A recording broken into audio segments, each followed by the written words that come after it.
Hello students. तो आज हम करने जा रहे हैं 5th चैप्टर का बेसिक यानी arithmetic progression AP series. Okay, तो 5th चैप्टर एपी सीरीज यानी कि सीरीज इसके हमें पता है 10th के जो आपका एग्ज़ाम आता है, बोर्ड आता है, उसमें काफ़ी सम्स आते हैं, काफ़ी एक इम्पॉर्टेंट चैप्टर माना जाता है। ठीक है, तो एपी सीरीज क्या होती है ये बताने के लिए मैंने यहाँ पे दो सीरीज ली है। ठीक है, 3, 7, 11, 15, 19, 89, 80, 71, 62, ये दो सीरीज मैंने अलग अलग ली हैं। ठीक है, अब इन सीरीज को थोड़ा ध्यान से देखना। इस सीरीज के अंदर देखो, इस सीरीज में क्या है कि ये इंक्रीजिंग ऑर्डर में है, बढ़ती जा रही है इंक्रीजिंग ऑर्डर में। लेकिन इसके साथ एक और चीज है, ये एक सेम अमाउंट से बढ़ती जा रही है। 3 + 4 7 हो गया, 7 + 4 11 हो गया, 11 + 4 15 हो गया, 15 + 4 19, यानी सेम जो ये 4 4 बढ़ता जा रहा है, यानी ये जो 4 4 जो सेम डिफरेंस से बढ़ता जा रहा है, इसे बोलते हैं हम कॉमन डिफरेंस। जो सबसे इंपॉर्टेंट पार्ट है कि ये क्या है, जो सेम अमाउंट से बढ़ता जा रहा है। ठीक है, that is the common difference. Common difference D, जो आप देख सकते हो यहाँ पे मैंने हर जगह पे डी से डिनोट किया है, हर फॉर्मूले के अंदर ये यूज हुआ है। डी क्या होता है? ये D the fixed number added in an arithmetic progression is the common difference. जो फिक्स्ड नंबर ऐड होता जा रहा है वो ही कॉमन डिफरेंस होता है। जैसे कि हमने यहाँ पे मैंने आपको बताया कि आप देख रहे हो 4 4 4 ऐड होता जा रहा है, एक सेम अमाउंट से बढ़ता है। ऐसा नहीं है कि पहले 4 ऐड हुआ, फिर उसके बाद 5 ऐड हो गया, फिर उसके बाद 9 ऐड हो गया, ऐसा नहीं है। ऑलवेज 4 ही रहेगा, ना 4 से कम ना 4 से ज्यादा। ठीक है, तो वो हो गया आपका common difference. Difference between two consecutive terms. अब कॉमन डिफरेंस हम फाइंड कैसे करते हैं कि इसकी कोई भी दो कंसेक्यूटिव पता ना, लगातार, जैसे 1 2 3 लगातार हो गया। ठीक है, तो दो कंसेक्यूटिव टर्म के बीच में डिफरेंस फाइंड करते हैं of an AP is called the common difference. उसे कॉमन डिफरेंस बोलते हैं। ये होता है an-1। n का मतलब यहाँ पे नंबर ऑफ टर्म्स ले लेते हैं। जैसे अब मैंने ले लिया a2 - a1। अब ये a2 और a1 क्या है? एक्चुअली क्या है, ये जो सीरीज हम लेते हैं इसकी टर्म्स को हम, अगर हम इस सीरीज को a से शो करते हैं तो इसकी टर्म्स को हम a1 a2 a3, मतलब ये a1 हो गया, ये a2 हो गया, ये a3 हो गया, a4 हो गया, इस तरह से डिनोट करते हैं।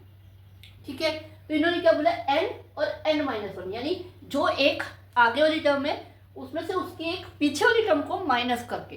ठीक है, 5 है तो 5 - 1 क्या हो गया, 4, यानी 5th टर्म में से 4th टर्म माइनस कर दो, किसी भी दो टर्म का डिफरेंस निकाल लो। a2 - a1, 7 - 3 किया 4 आ जाएगा, 11 - 7 किया 4 आ गया, 15 - 11 किया 4 आ रहा है, 19 - 15 किया 4 आ रहा है ना।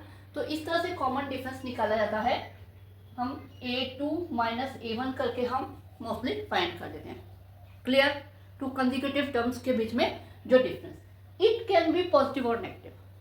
ये पॉजिटिव और नेगेटिव दोनों हो सकता है। कैसे, ये समझाने के लिए मैंने एक और सीरीज ली है आपके सामने।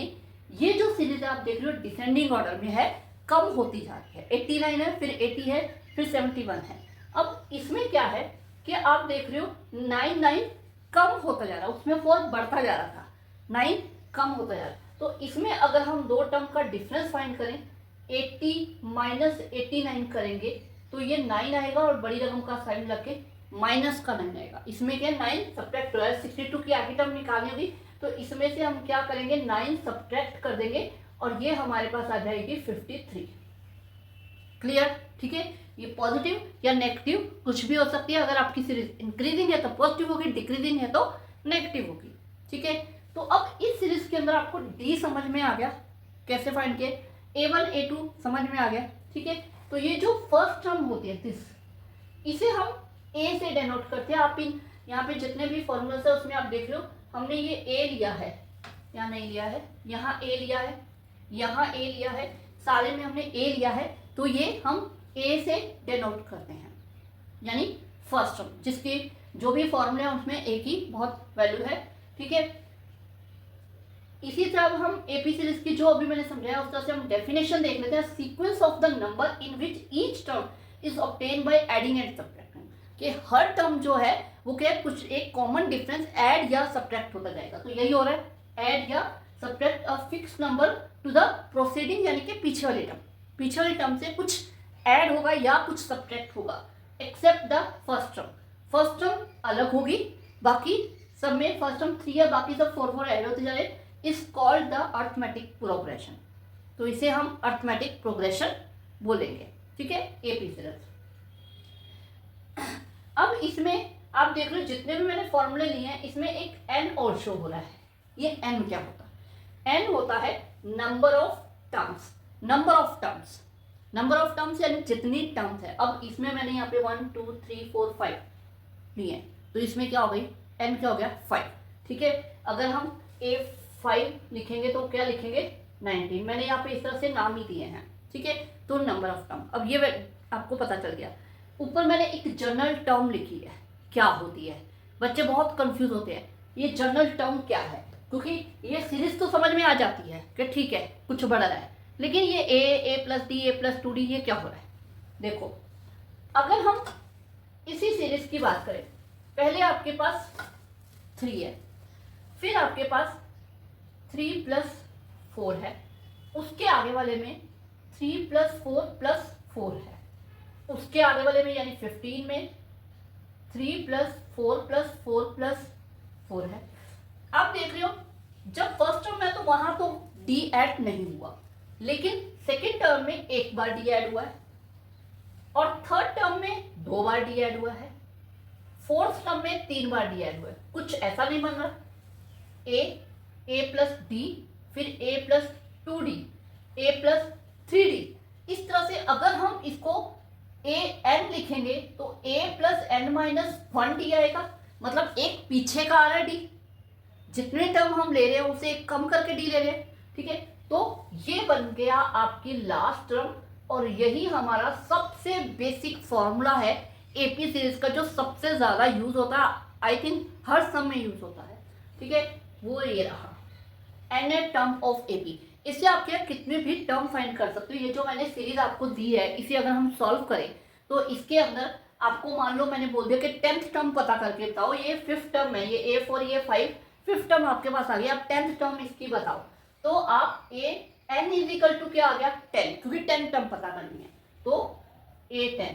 अब a आपके पास क्या है, 3 है, प्लस n माइनस 1, तो 10th टर्म पता करने तो एक कम टी लेंगे, जैसे कि ऊपर चलती जा रही है, ठीक है। तो ये आ जाएगा 9 इंटू डी, हमारे पास है 4, तो ये आ जाएगा 3, 9 4 जा 36, 39 आपकी आ जाएगी 10 टर्म। अब आप इसे सॉल्व करके देख लेना, 10 तक चल के देख लेना, 39 आएगी। अब और इसी कारण से इसकी जरूरत भी एपी सीरीज की यही है कि आपको अगर 10 टर्म पता करनी है तो पहले आप इसमें 4 ऐड करके 6 लिखोगे, फिर 7 लिखोगे, फिर 8 लिखोगे, फिर 9 लिखोगे, फिर 10 लिखोगे, कितना लंबा हो जाएगा। आपको पहली 2 टर्म भी पता है ना, उससे भी आप इसको फाइंड कर सकते हो, ठीक है, क्लियर। इसी तरह से अगर हम इसमें फाइंड करें नेगेटिव वाले में, तो नेगेटिव वाले में भी करके दिखाते हैं। मान लो इसमें मैंने 9 टर्म पता करनी है, तो A9, इसको हम B नाम दे देते हैं इस वाली सीरीज को, तो B9 फाइंड करनी है, तो ये आ जाएगा A plus n minus 1, sorry A इसका 89 है, n माइनस 1 यानी 9 माइनस 1 8, D इसका है माइनस का 9, तो 89 माइनस 8 9 का 72, ये आ जाएगा 7 and 1 17 प्लस का, तो 9 टर्म आ जाएगी 17, क्योंकि ये डिक्रीजिंग ऑर्डर है तो कमी आएगी, क्लियर, ठीक है। इसमें हमने an सॉल्व करके देख लिया, an कैसे फाइंड करते हैं। अब यहाँ पे आप देख रहे होंगे कि मैम यहाँ पे आपने एक और कोई फॉर्मूला दिया जिसमें ये एक l और यूज किया, ये l क्या बना है, l का मतलब होता है लास्ट टर्म, लास्ट टर्म यानी जो सबसे लास्ट में आ रही है, लास्ट वाली टर्म आपको दे रखी है। अब यहाँ पे जैसे मैंने 5 टर्म दे रखी हैं, तो अगर मैं बोलूँ ये सीरीज यहीं पे खत्म हो रही है, तो इसकी लास्ट टर्म क्या हो गई, ये हो गई, ठीक है।